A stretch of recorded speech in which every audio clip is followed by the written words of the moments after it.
Right, mai madhuku vari kupinda mudare vachimhangarira vaObed Chiteri nenyaya yekuchinjana kwavo mombe muna 2013. Makasununguka kuudza dare.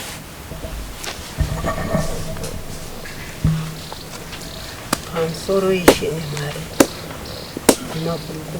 taurisambe ari pano nemese muri kunditeererawo zvandiri kutaura pano. Nhau yangu ndeyekuti Obed akauya nemwana wake mugore ra 2013. Obed Chiteri.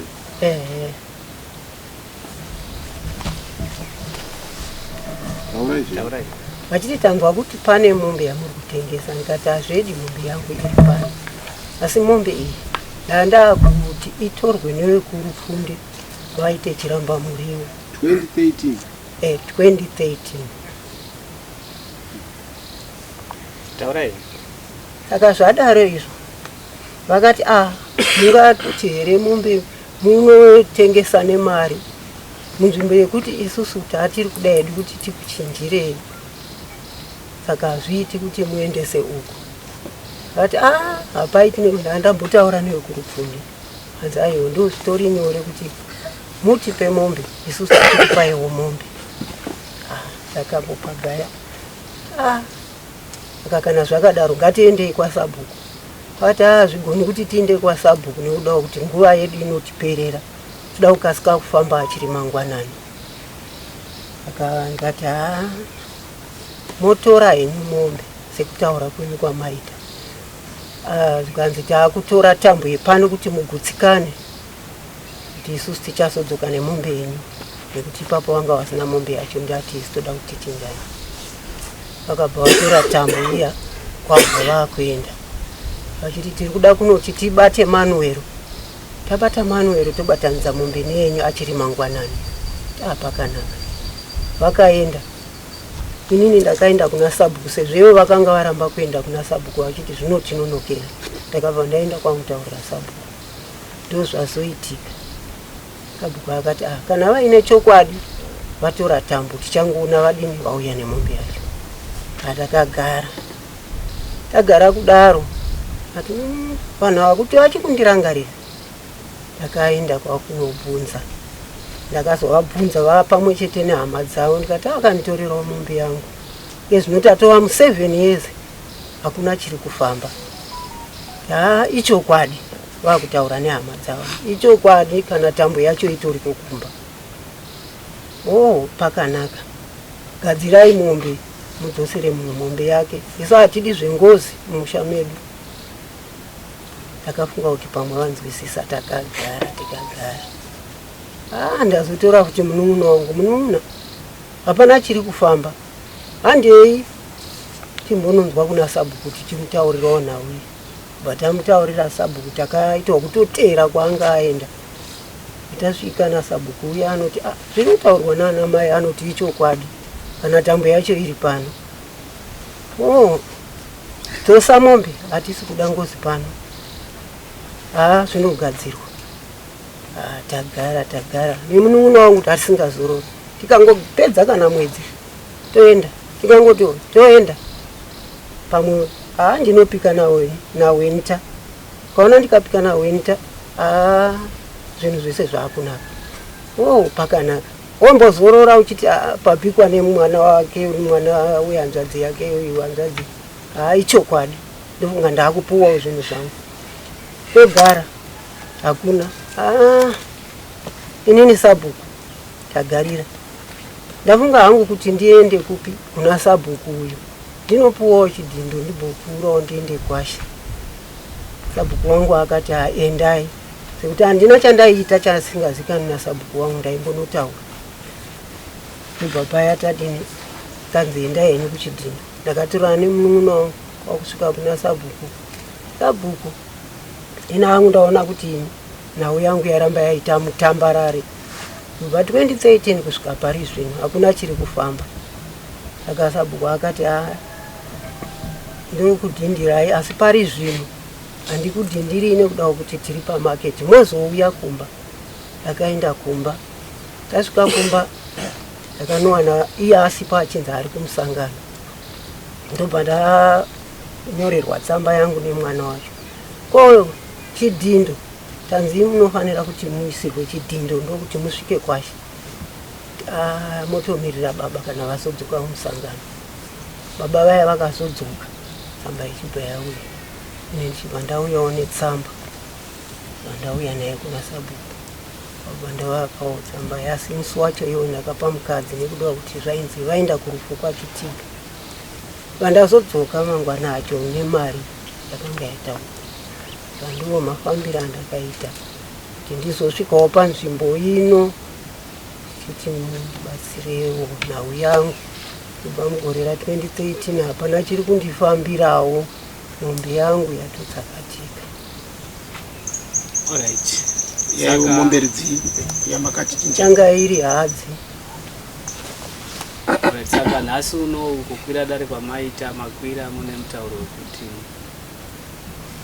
mutauro wangu ndokuti ndiri kungoda mombe yangu kuti dai yadzokawo muruzhinji rine achindinzwirawo nhau yangu. Ndobvawo pagore ra2013 vanga vati vanondipaka mukono andinobatanidza pana Manuel, asi pandinodzoka netambo ndo patinenge takuuya nemombe yenyu. muda yenyu Obed Chidara apinde kujari Obed Chitera. Ndavataura chokwadi, tavanhu vakazera, takura tachimbira, ndavataura chokwadi kuya. Chitotaura chokwadi Ndikutaura kuti mai vanoziva nemwana wangu aika nini. Mwana wangu Freedom ndo anoziva nambuya. Taura mazire yavo akakamira sei. Inini mbuya vakauya kwangu kumba vakuti ndoda mari yangu kumwana wenyu. Idi vakauya vauyazve. Ndichiti mwana wangu hapo ba mozoonana nemwana wangu. Chakakosha mavambo kuti vazosvika vachiti mari dare ringada kuziva kuti yanga iri mari yei. Yekuchinjira kutora kwakaita mwana wangu mombe kwavari. Mwana wangu akatora mombe yavo yamai yanga ichirwara iri bofu yambuya yavo. Munozviziva kuti mwana wenyu akatora mombe? Kutaura ndati munozviziva here? Hai, ini handizvizivi. Kutaura mbuya vakunditaurira ini kuti ndoda mari iri kune mwana wenyu. Ndo mazira ndakaita. Yanga iri ndati inini ndakaiziva vakunditaura kuti mari ndoda mari yemwana wenyu ane mari yangu yemombe.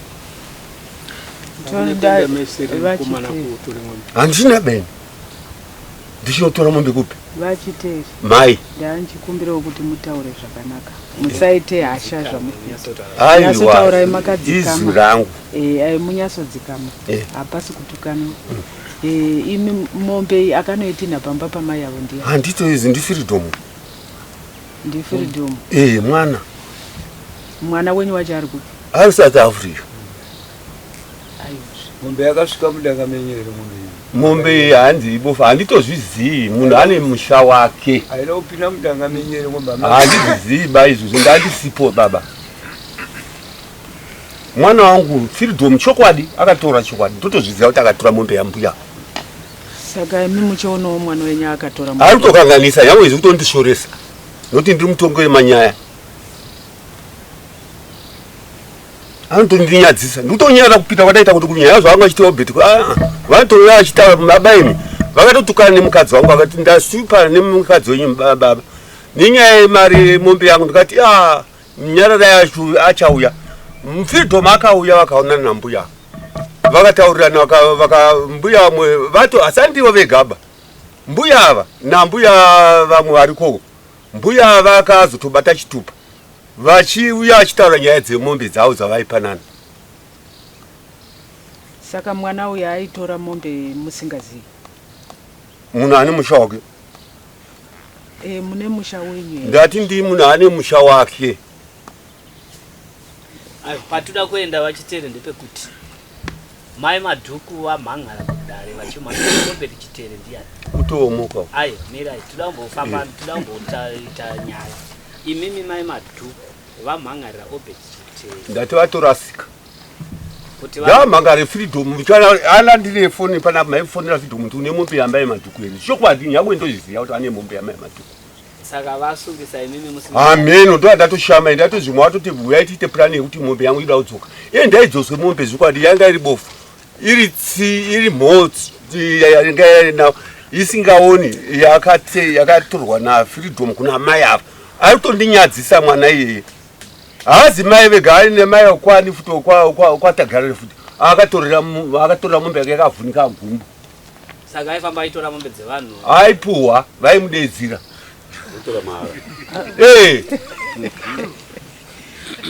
vaitora mahara ndutaura chokwadi vaimudedza saka imimi ane simba rekuti mai havapuhwe mombe yavo ndiani ndini nashe imi nasheka kuti iudzoke saka mai vamhangarira imimi kuti saka nini nashe tichatopangana toita sei pabenzi rangu risi kubhadharira mai mari yavo mombe yavo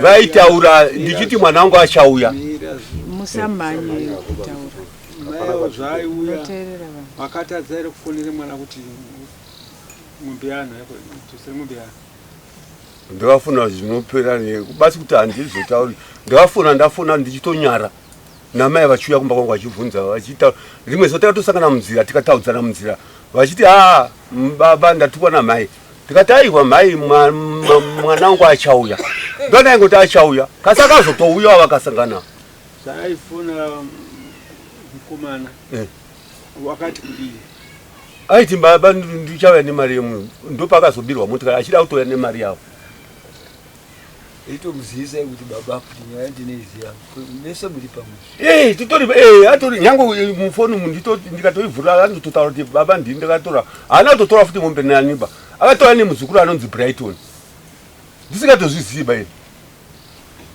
saka vamai ava havasiromhuka kukumhangarirei nekuti imi muri pamwe nemwana ndimungadai muchitopa mwana pressure kuti mwana mukati kupa pressure zvikwayo kuti ndiri kunyara idi ndinongamupe pressure kuti mwana atondinyadzisa ibenzi saka poitwa sei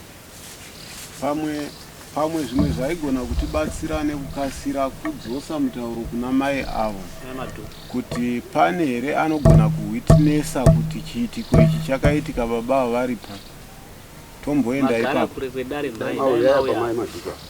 muchitori mudare ka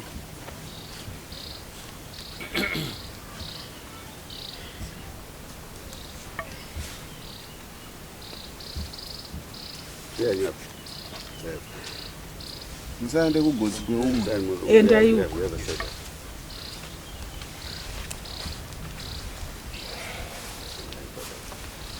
mai madhuku vachiteere vari kuti munhu wamamhangarira haasiyi asi mombe yenyu vane ruzivo rwokuti mwana wavo ndo akatora mombe kwamuri akasvika nguva inoyi asati akudzoserai mombe yavo vasiri avo munoti kuti ndoziva iyo ndo wamakapa mombe vakatora naFreedom wavo vari vairi vachiti akuenda kuna Manuel ndikavati handei mombe makapananirana kupi vakauya padanga mangwanani ngwanani ndikazi vava vainana vanga vaina Freedom iwa vava mune witness here inoti avakwaya Manuel wacho kwayakaenda mombe ava vachitora munayo anga aripo ava vachitinhamo vachitora mombe muina ndiani mukomana uyo akanga upi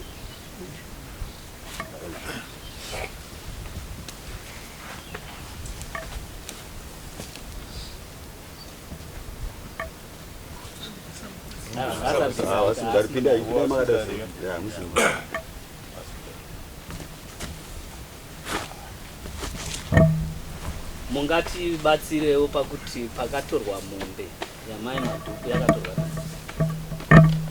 navateri naFreedom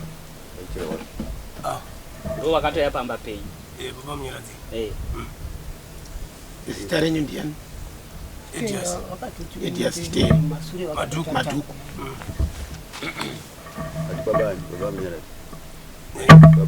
baba munyaradzi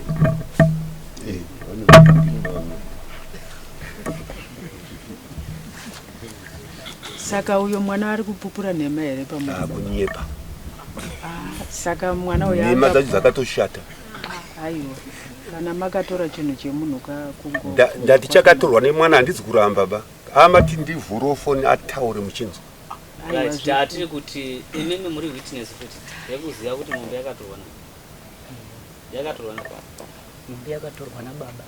Nekuti pambapo baba Munyaradzi Obedi Chitetere.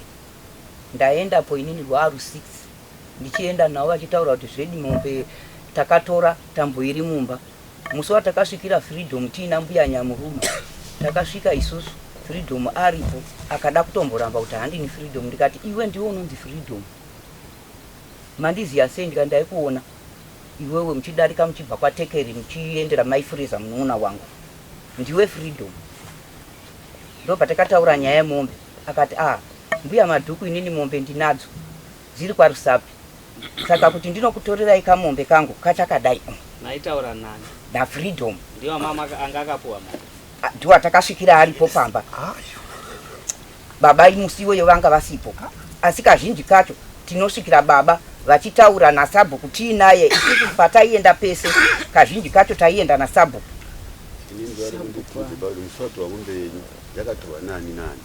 Yakatorwa nababa ava na Freedom. Nekuti mai ava vatorerwa mombe vakauya kunditaurira. Ndosaka ndaiita simba rekusumuka kuendepi kwaChiteere, nekuti ndaiziva kuti ndiko kwaenda mombe yani, mombe yedu. Alright, pamusoro tine zvekuita zvakawanda muswere wanhasi. Tine nyaya dzakati wande dzinonetsa, kwete iyi handiti. Iyi iri kunzi mai avo vakatorerwa mombe ende Chiteere ari kuzvibvuma, right?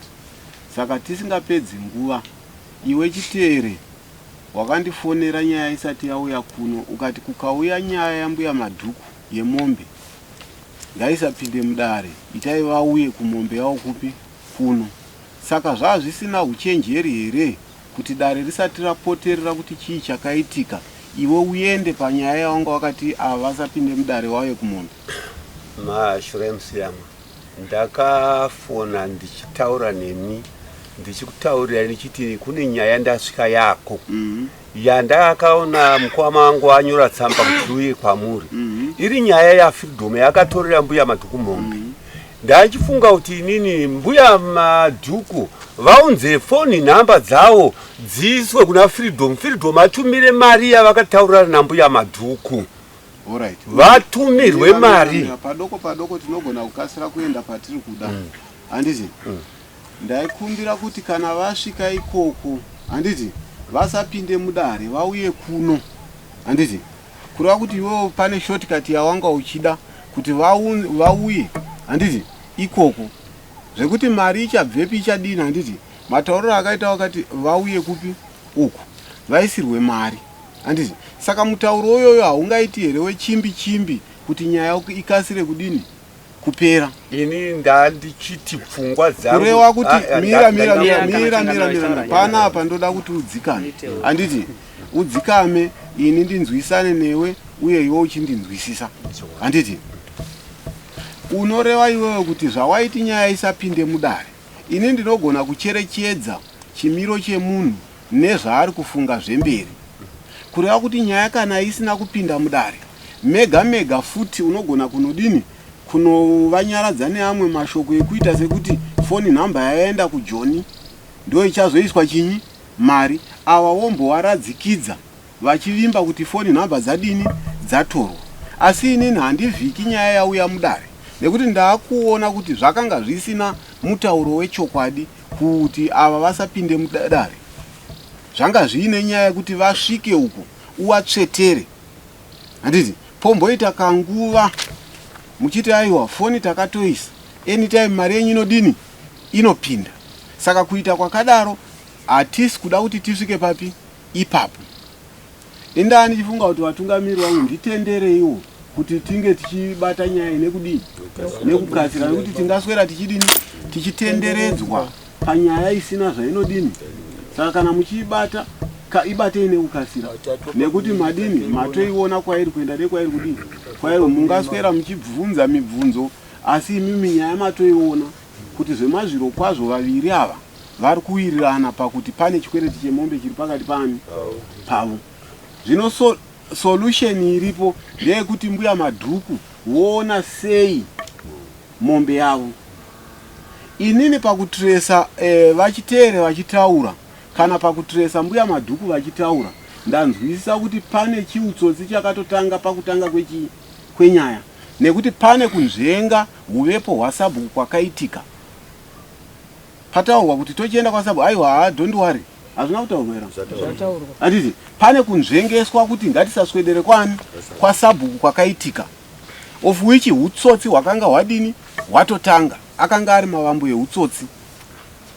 Iwe mwana wako Chitere, ina handisi kukupa mhosva, ini ndinofamba nevanhu vaunzwa padare. Kana zvanzi ndiri kuda Obed Chitere pano, handidedzi mwana wako, ndodedza iwe. Saka zvinhu zvadanzwisisa ndezvekuti mwana wako anga ari mubhindauko rine hutsotsi.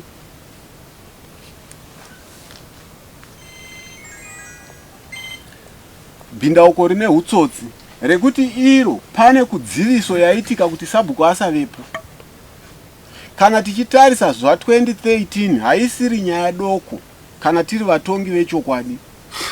Kuti munhu atorerwa mombe muna 2013, nhasi tinongoramba tichitaura zvemombe.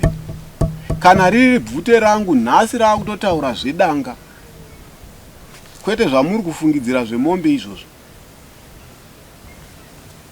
Zvinofanana nekunotora kahuku yokandira yotsotsora yokandira yotsotsora kwangoti huku yangu uko chirugwi chatodini chatozara. Saka ndiri kudzoka kwauri Chitere kuti wataura kuti wabvunzwa kuti nyaya inopera sei, ukati inotopedzwa naHeadman neni kuti mwana uyu adini abvise mombe. Chindipawo zano rinoita kuti tisare tiri vanhu vanotarisana neziso rakanaka, uye musare muine kuonana kwakanga kuripo mazuva ekare, nyaya dzemombe dzisati dzapinda pakati penyu. Inini ndiri kuti ndiri kumirira Freedom, nchiti Freedom anofanira kubhadhara mbuya mari yavo yavakataurirana.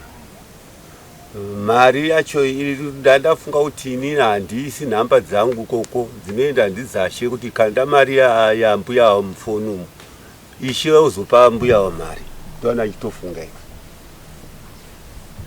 inini handisati ndanzwa mashoko emari. Mbuya Madhuku, taurai pane mashoko emari nekukasira. Tinoda vanhu vanotaura zvinhu vasingasiyi zvimwe.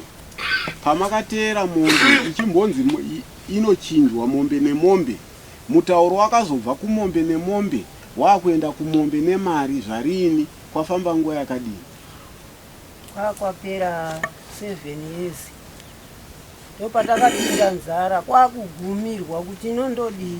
Muchibva mati moda mari mukambopuhwa imwe here? Mari ndionawo kuriritirawo mhuri yangu, hakuna chakafamba kusvikira ndati ndiri kuda mombe yangu.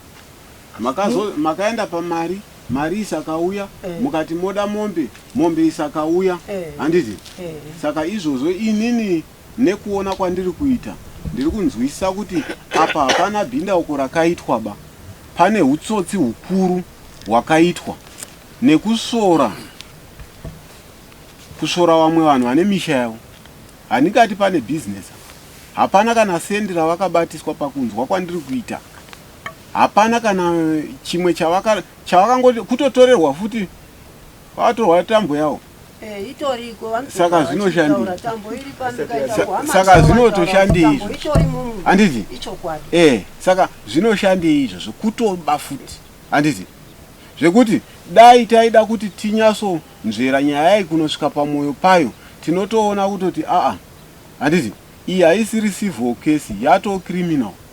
Zvangoita badzi kuti chinhu chatorwa zvichiita inge munhaurirano, asi iyi kai hucriminal hwatoitwa papi ipapo. Saka inini nedare rangu, handiti, ndiri kunzwisisa kuti mombe yakatorwa muna 2013 handi nhasi, handiti. Saka mutauro wangu padare rino ndiri kuti kana muine nhamba dzaFreedom muise mudare rino, timuzivise kuti pari zvino ini semuridzi wedunhu ndava kuziva kuti Freedom ari kukwereta mbuya Madhuku mombe dzingaita 2, kwete 1 yamakatanga nayo. Nhamba dzaFreedom ndinotokupa handiti ndiri nyaya yemwana azvibvisira asumura. Kuti inini handina chinhu right ini ndandiri kuona kuti tisati tatsvaga freedom munhu amangava kudai ndiobet ava vari kutotaura kuti obet ndiye akatora mombe yani ivo kana vachazotsvaga freedom vachatsvaga but ivo kana chiri chirango kana nezvamuchataura ngazviende kuna obet ndiye achaziva kuti achatsvaga freedom sei. Ndinofunga mirai aiwa chitere nyarara mira inini ndinoda order pano anenge achiona kuti haana kufanira kutongwa pano hazvina manikidzo yekuti utongwe papi pano. Inini chandinoisa kuisa judgment handiti nyaya muri kutaura wadare ndiri kunoinzwisisa mumwoyo mangu yanga ine rutsigiro rukuru asi ndichitarisa pamutemo wenyika ino nekuti tatsvaka zvapupu zvinopupura kuti ava vakanga varipo handiti tashayiwa vataura kuti mwana wavo anga aripo asi pamutemo wenyika ino tinongoti mai nemwana chinhu chihwani. Dai paita muvakidzani anosvika achipupura kuti ndakadedzwawo nhasi taiti aiwa uyu ari kutipupura kuti wakanga uripo. Dai paita sabhuku anoti pakaitwa izvi ndakanga ndiripo nhasi taikochekera chinyi uyu tichiti wanga uripo. Saka ini ndiri kunzwisisa kuti obet amhangarirwa hongu asi iye ari kuzviramba nemutemo wenyika yeZimbabwe. Mwana kana adaridza 18 years handiti ava kuzvimirira handiti. Saka taakutotaura kuti obet uyu anofanirwa kuudza freedom kuti kana uri mugari wemudunhu raNemhari kune mombe dzambuya madhuku 2 dziri kudiwa ikoko. Muri kundironda zvakanaka munofanirwa kundironda zvakanaka handiti nekuti zvinoita kuti nyaya tisaikumure uku. Dai paine zvapupura kuti patakaita izvi ndaivapo. Ndosaka tichikurudzira vanhu kuti zvamunoita zvinhu itai masabhuku enyu aripo. Nhasi zvinenge zvisingachanetsi. Nhasi makanzvengeswa nhasi hamuna pekurembera. Hapana kana pamakanyorerana hameno kana kuti tapa jamba ipapo. Saka makabirwa mombe makabirwa mombe haisi mombe yekutengeserana. Mukataura takachinjana muri kutoshandisa language inovasunungura. Makabirwa handiti hapana anga achitenderwa kusvikapo sabhuku kuti apupure zvezvamuri kuitirana. Hapana zvinyorwa zvaazvichinzi zviende pasi. Saka muri kungoshandisa mutauro unogona kurerutsirawa kuti takati tiri kuchinjana asi matsotsi akauya pamba penyu achizokubirai makasunura. Kana makanzi makambonzwa kuti kudyiwa wakasunura sedemba ndo zvakaitika papi ipapo kungosvika kutorerwa neutsotsi tinodai mombe ichienda tambo ichienda. Sabhuku aiwa sabhuku hana basa tokuigirai mombe. Ngatinyorerane aiwa zvekunyorerana hazvina basa tokuigirai mombe. Nhasi muri kungori kuswera pano nezvinhu zvamakawirirana verbally hazvizi muzvinyorwa makangotaurirana. Pangava neumwe ane rombo rakanaka tikatenda mashoko ake nekuti mashoko ekungotaura atisingazivi kuti ndeye chokwadi here kuti imi mune chokwadi here kana kuti yane chokwadi here. Isu tazongorembera pakuti vaviri matenderana kuti pane soko remombe riripo risina kupera. Saka ini ndiri kutopa mutongo wekuti nhasi kusvika pa 30 days freedom anofanirwa kunge abhadhara mbuya madhuku handiti mombe dzawo 2. Ndo zvandiri kutaura. Kukundikana kuzviita kureva kuti freedom haasi mugari wemupi wemuno maNemhari. Vemuno vanoripiswa vachiita zvinhu zvavadini zvavaudzwa. Saka ndinofunga kuti ndo maguriro andaita nyaya iyi nekuti isu nemutemo tinotenderwa kutonga neasipo. Asi ndine chinhu chimwe chete chisina kundibata zvakanaka. Nemuromo wako Chitere uchiti vakaunza tsamba musaigamushire itai vauye kuno vapuwe mombe yavo. Saka iwewe chii chavanga waida kugadzira ipapo?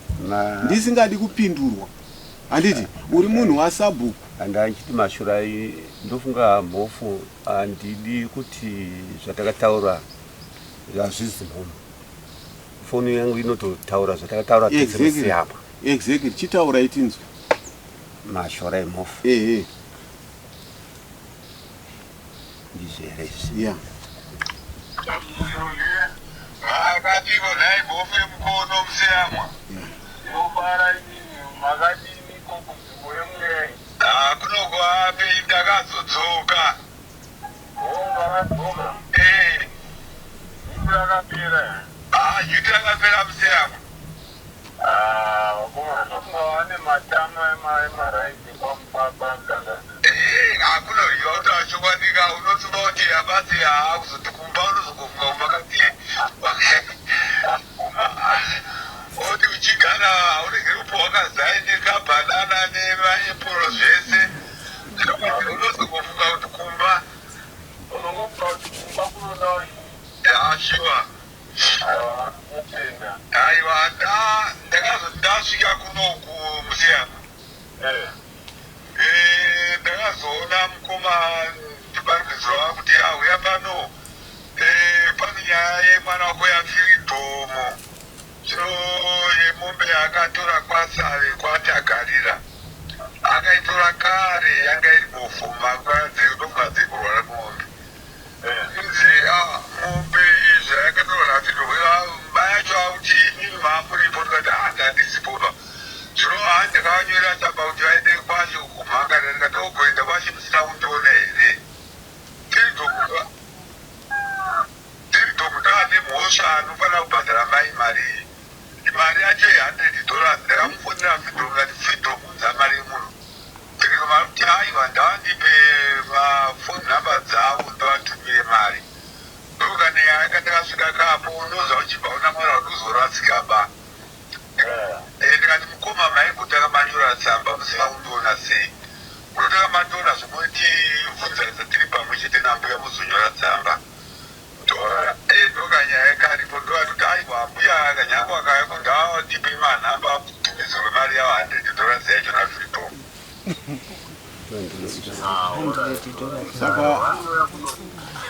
Saka vakabva kunoku handina kuziva kuti vanouya kukurini.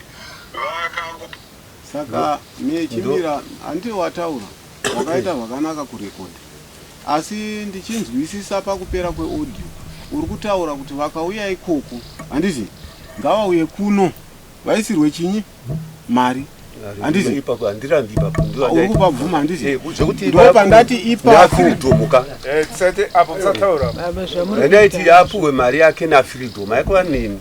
Alright, asi kazvawaiti vasapinde mudare handiti vauye vapuwe mari handiti ndafungidzira kuti iwewe uchatangira ipapo musiyangu nyaya yazongouya hayo, asi ndandine urongwa hwekuti zviti handiti hwekuti vauye kupi vapuwe mari vaisirwe mari yacho handiti nekuti kwese kuti chii chakaitika chii chakadi chiripo nekuti iwewe hausi kubuda pakuti uruda kuti 100 yacho idi ibviswe handiti ndiyo 100 yamakatenderana pamombe yenyu.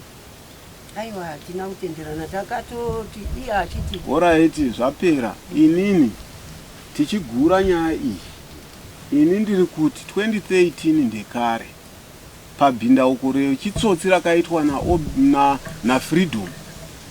Firidomu anofanirwa kuti abvise mombe 2 achipa mbuya Madhuku neutsotsi hwaakadini hwaakaita.